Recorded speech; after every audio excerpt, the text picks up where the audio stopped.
Hello everybody. I have already told you the title of the poem and its meaning.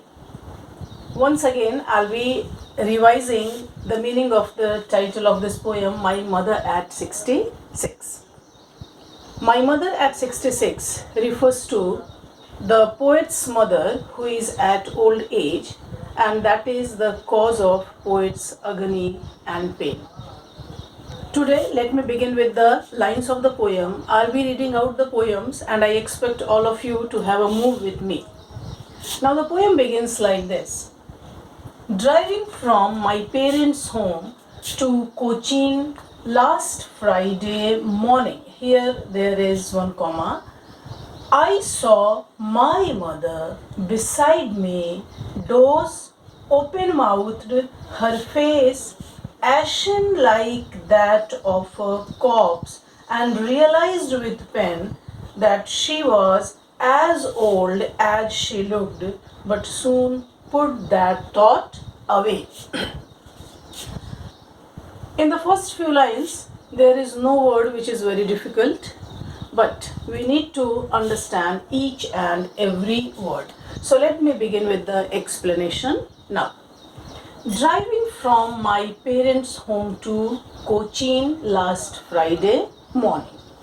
The poet is driving from her parents' home to go to Cochin. Where she has to go to? She has to go to Cochin, and the day was last Friday when she was driving. The time was morning. Was she driving all alone?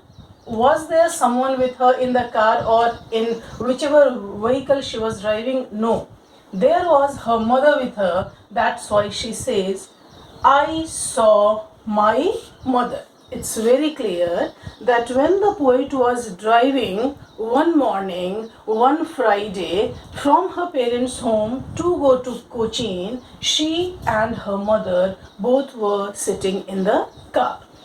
Once again, driving from my parents' home. Where from she was driving? She was driving from her parents' home. When she was driving last Friday. What was the time? It was morning, and where she has to go? She has to go to Cochin. I saw my mother. The crux of the poem is not that the mother was sitting beside her or the mother was there with her in the car. What is the important part? I saw my mother beside me. Where was the mother sitting? The mother was sitting just beside her. How did she find her mother, or how did the mother look? Now, let's see the adjectives. Doze, open mouthed, her face ashen like that of a corpse. When she looked at the mother, she saw the mother was half asleep. She was actually dozing. What happens whenever we travel from one place to another place? Out of excitement, we look happy and we try to see the scenery outside. But mother was quite disinterested, dull, and she was easily dozing off sitting in the car. Open mouth. The mother was not sitting upright or in a position which from anywhere reflects that she was happy to go from her home to somewhere. Open mouth. Mother's mouth was open. That's a very clear indication of mother's old age, mother's aging, mother's having no energy. Her face, mother's face, ashen. Ashen is looking like ash, which is the burnt part of anything. Mother has lived her youth and she has exhausted all the possibilities of her energy. When mother was traveling from her home to go to airport, and when the poet looked at her mother face, she found her mother face dull, with no energy, wan, pale, and it gave a very clear idea that my young and energetic mother has grown very, very old. And do you think that any child will ever feel happy to see her mother growing old and advancing towards the death? Certainly not. The same happened with the poet. Her face ashen like that of a corpse. Corpse is not at all a new word for you. We have this word even in the very first chapter of class 11, the portrait of a lady when her corpse was carried away. So corpse is dead body, and here we can very easily point out that simile has been used. Now we have 4 words to describe mother: doze, half asleep, open mouthed, not very energetic, her face ashen like that of a corpse, no energy, very dull. Corpse, dead body, very close to the end of the life, and realized with pain. Who realized with pain? The poet realized with pain that she was as old as she looked. And the poet had a realization. This realization was not a happy realization. Indeed, it was a very painful realization that my mother has grown very old, and she actually complements the age at which she has gone. There are people who turn old, but then they try to keep themselves fit and fine, and they do not look that old. But mother is actually looking how old she is, that she was as old as she looked, but soon put that thought away. The poet did not have a nice feeling looking at her mother's face, realizing that the mother has grown old. So she thought it's better not to entertain this idea, and she put that thought of her mother's oldness away from her mind.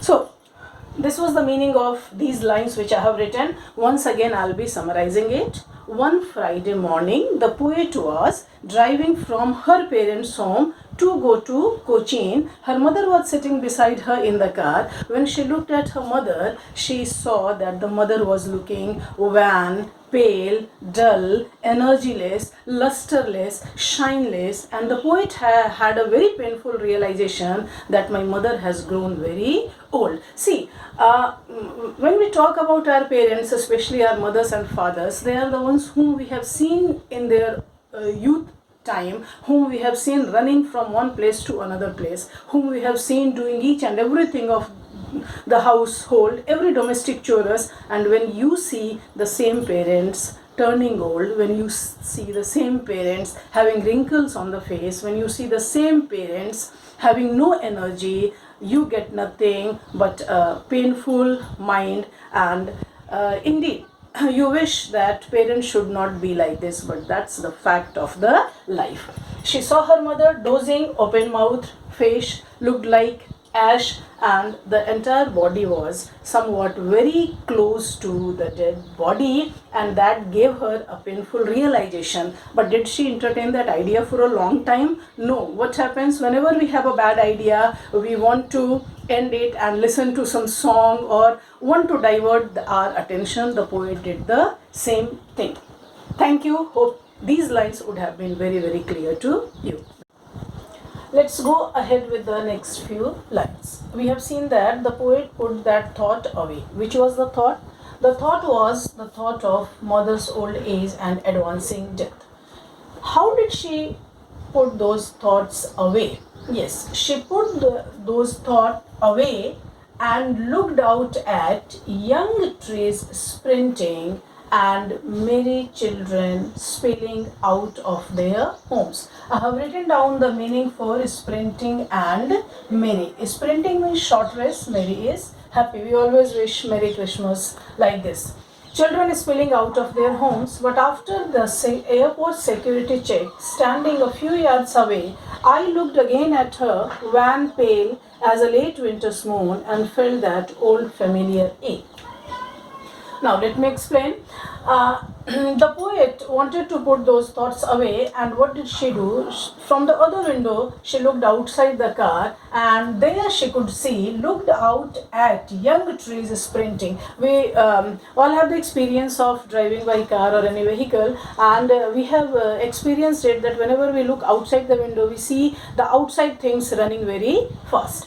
Similarly, the poet looked out at young trees sprinting. Sprinting is a short race, and here is a very clear contrast with the old age of the mother. Oldness, young trees. The poet has deliberately used the word young trees and merry children. Children, they show the childhood, and young trees show the youth. So mother's old age is beautifully contrasted with the childhood and youth. At young children, because the thought of oldness was painful to the poet's mind, she wanted to contrast those thoughts with something happy and full of vitality. That's why she looked at young trees running fast. Mother was very dull. She at that age could not run fast, but the trees were running fast, and merry children spilling out of their homes, coming out of their homes, coming without any force, coming naturally, spilling, coming out of their homes. But after the airport security check, it was one scene when the poet has seen her mother sitting with her in the car. She felt bad to look at the face of the mother. She put those thoughts away by looking at something just opposite or contrary to the mother's face and old age. So she could see trees, young trees sprinting, and happy children coming out of their homes. But was it the end of the poet's realization? No. Once again, but after the airport security check, here it very clearly conveys that when they reach the airports, after the security check, it does not have that depth meaning, but after the airport security check, standing a few yards away, once again here, when the security check was over, the poet stood at some distance from her mother, and once again she looked at the face of the mother. I looked again at her. I looked again at my mother. Was that okay? Was that just a momentary look of the mother that was painful to me? Or the mother has actually grown old? She wanted to reconfirm, she wanted to reassure herself. I looked again at her, and what did she see? She saw once again Van. I looked again at her.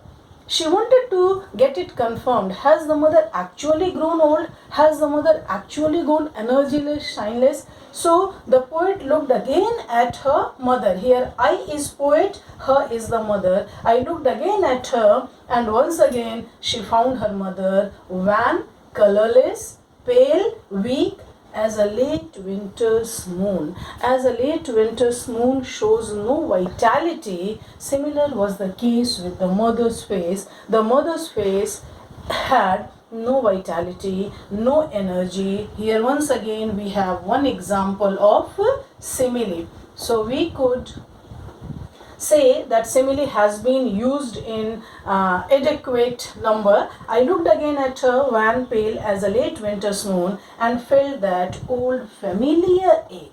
This old familiar pain, this old familiar ache is the ache of the childhood, or the ache or the pain which she had when she was driving along with her mother in the car. The ache, the pain, the agony, the trauma which the heart has realized after looking at the old face of the mother. Finally, it was very, very clear that the mother has grown old. She is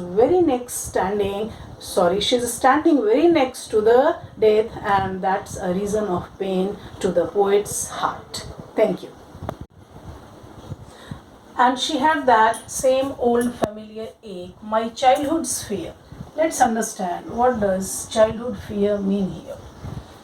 What is the biggest fear of a child? The biggest fear of a child is, and that actually strikes the mind of every child at one or the other point of his her life, that what will happen if I have to live without my parents? What will happen to me if either of my parents die? That's the greatest childhood fear. That day, looking at her mother's face, realizing that the mother has grown old, realizing that the mother is very next to death, realizing that the death is advancing closer to my mother, the poet had that old childhood's fear, the eternal fear of a child, which every child, everywhere, irrespective of the nation, caste, creed, they go through this fear. But all I said was, see you soon, Amma. Garnering all her courage, though the realization was something different. The realization was of the fact that mother has gone old, mother has gone old and energyless. She may die any moment. All I said was, see you soon, Amma. The poet had all the courage, and then with all the apprehensiveness in the mind, she said it to her mother that see you soon, Amma. Actually, this see you soon, Amma, the words mean something different, but the actual feelings in the poet's heart, they mean something different. The poet herself is very doubtful that if she'll be able to meet her Amma or not. But what she conveyed to her mother was entirely different. She said, see you soon, Amma. This soon was actually not clear to the poet whether she'll be able to meet her Amma in the next visit to her parents' house or not. All I did was smile, smile, and smile. The poet and the mother, they were standing at a distance. The poet looked at her mother's face. She realized that no, it wasn't my doubt. The mother has actually grown old. She looked at her mother, she conveyed it to her mother that let me go this time, next time I'll come and we'll meet you soon. And she just gave a very broad smile to her mother, but this smile was full of pain and agony that I do not know if during my next visit I'll be able to meet my mother or not. So with this sad realization, the poet left her parents' place and started for Cochin. At the end, I must tell you that this poem summarizes two things in itself, or it possesses two things in itself. One is the pain of separation from the dear ones, and second is the greatest fact, that is the fact of aging and death in the life. This poem is a poem which talks about the beautiful relationship of a child and a parent, of a daughter and a mother. We are quite fortunate that we had similar poems in class 11th. If you remember, there was one poem, a photograph, where the poet is missing her mother, looking at her photograph and missing those beautiful laughter of her mother. So we could draw some similarity in the poem of photograph and my mother at 66. Thank you. That's all for the explanation part. For question and answer and other things, we will be meeting next.